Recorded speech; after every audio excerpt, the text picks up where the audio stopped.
برنامه‌اش چی بود؟ با گویده بیاد اینطور معنی میده 맛있지요. سلام بچه ها، خوش اومدید به چنل موهالند. امروز قراره یه داستان داشته باشیم. یه داستان کره کوتاه قراره با هم ترجمه کنیم، لغاتش رو یاد بگیریم. چنل تلگرام رو هم واسهتون میذارم آیدیشو. یه سری نکات هم اونجا با هم یاد میگیریم. پس بریم واسه اولین پادکست کوتاه چنل. Seoul. 어느 날 사자가 숲에서 급히 잠을 자고 있었습니다. 작은 생쥐 한 마리가 머리고 사자의 코일을 지나갔습니다. 잠에서 깬 사자는 화가 나서 생쥐를 잡았습니다. 제발 살려주세요. 언젠가 꼭 도와드릴게요. جمله اول میگه که 어느 날 روزی روزگاری یا یک روزی خواهد داستان رو شروع کنه که توی انشاهای توی داستان‌های خودمون هم داشتیم. روزی روزگاری ادامه داستان. اونو یعنی کدام یک. 날 روز. 사자가 숲에서 급히 잠을 자고 있었습니다. شیری در جنگل عمیقاً خوابیده بود. 사자 یعنی شیر. سوپ جنگل. اگه آرمی باشید برنامه که بچه‌ها ساختن دیده باشین. اسم برنامه‌اش چی بود؟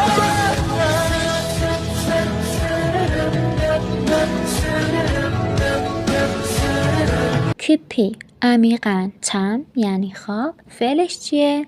چدا یعنی خوابیدن. اینجا گفته که چگویده یعنی در حال خوابیدن. اگه یه فعل با گویده بیاد فعل ما رو حالت استمراری میکنه. گویده 작은 생쥐 한 마리가 머리고 사지에 코일을 지나갔습니다.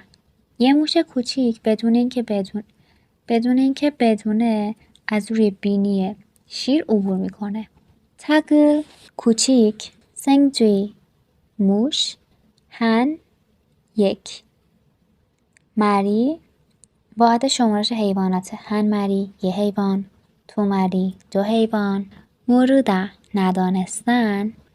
کو بینی. اوی یعنی روی. 지나가다 یعنی عبور کردن. 잠에서 깬 사자는 화가 나서 생쥐를 잡았습니다. شیری که از خواب بیدار شد عصبانی شد و موشو گرفت. 깨다 بیدار شدن. 깬 بیدار شده. 화가 나다 یعنی عصبانی شدن. 잡다 یعنی گرفتن. 잡았습니다 گرفت. اینجایی که گفتم گده یعنی بیدار شدن تبدیلش کرده به گن. چرا؟ اینجا نون رو آورده برای توصیف اسم. گن شده بیدار شده. 제발 살려주세요. خواهش میکنم نجاتم بدید. 제발 خواهش میکنم. توی کی دراماها خیلی اینو دیدید. 제발 살리다 نجات دادن. 살려 نجات بده امرش کرده. 주세요 هم یعنی لطفاً فلان کار رو انجام بدید. 도와주세요 لطفاً کمک کنید. 기다려주세요 لطفاً صبر کنید. 제가 꼭 도와드릴게요 یه روز حتما کمکتون میکنم. 제가 یه روزی گوک حتما. تابدا یعنی کمک کرد. اما چطوری شده 도와드릴게요؟ بیا اینجا بهتون توضیح بدم.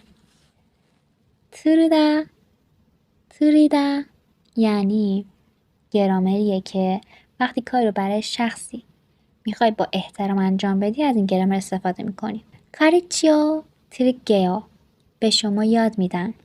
도와드릴게요 کمکتون میکنم. 사자는 웃었지만 생쥐를 놓아주었습니다. 며칠 후 사자는 사냥꾼의 금물에 걸리고 말았습니다. 아무리 힘을 써도 빠져나올 수 없었어. 큰 소리로 울었습니다. 사자는 웃었지만 생쥐를 놓아주었습니다. 웃다 یعنی خندیدن. 지만 یعنی اما، با اینکه.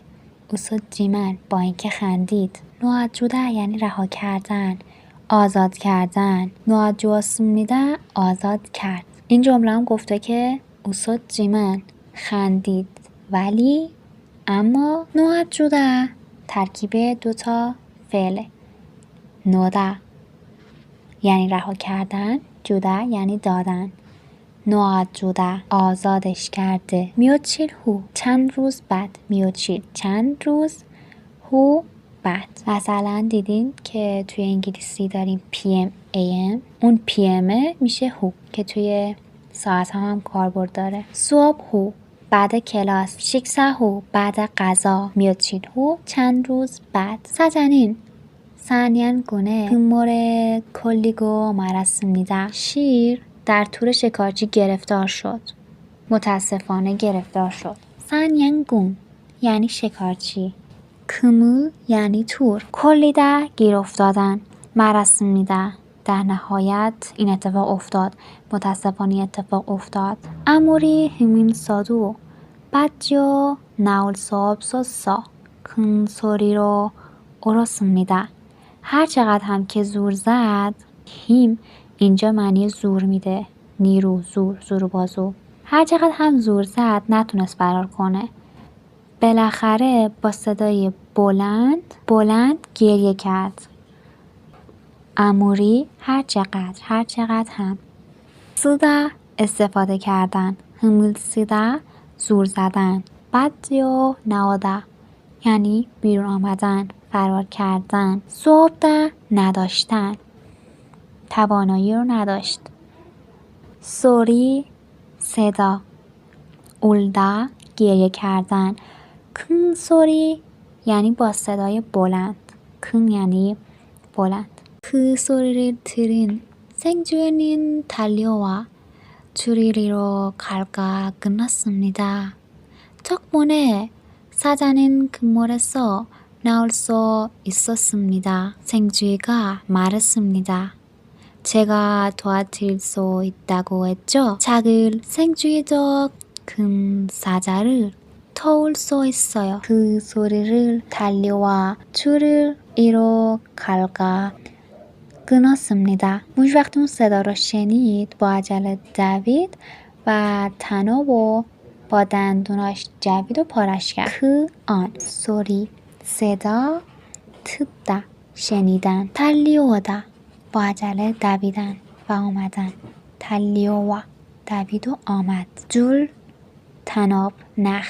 이 دندان. ایرو یعنی با دندان. 갈다 یعنی جویدن، ساییدن با دندان. 끊었습니다 یعنی این کار به اتمام رساند، پارش کرد. 덕분에 사자는 그물에서 나올 수 있었습니다. 덕분에 به لطفه به خاطر موش شیر تونست از تور بیرون بیاد. 덕분에 یعنی به لطفه به خاطر. 그물 یعنی تور. 나오다 یعنی بیرون آمدن. 생주이가 말했습니다. موش گفت 제가 도와드릴 수 있다고 했죠. گفته بودم که میتونم کمکت کنم. 했죠 یعنی مگه نه. درسته دیگه، اینطوری معنی میده. 도와드리다 یعنی با احترام کمک کردن. 했죠 مگه نه. درسته دیگه، یادت هست؟ اینطور معنی میده. 맛있지요 خوشمزه است مگه نه.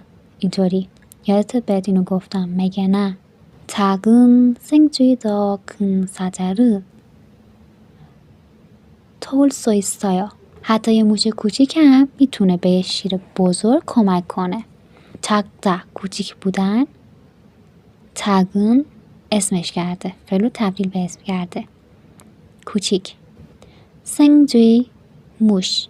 큰 فعلش چیه؟ 크다 یعنی بزرگ. اگه خوشتون اومد ویدیو رو حتما لایک کنید و دارم فکر میکنم که موزیک بعدی رو چی ترجمه کنم. اگه موزیکی در نظر دارید که فکر میکنید ترجمهش کنید حتما توی کامنت ها بهم بگید و چنل رو هم حتما سابسکرایب کنید و خداحافظ.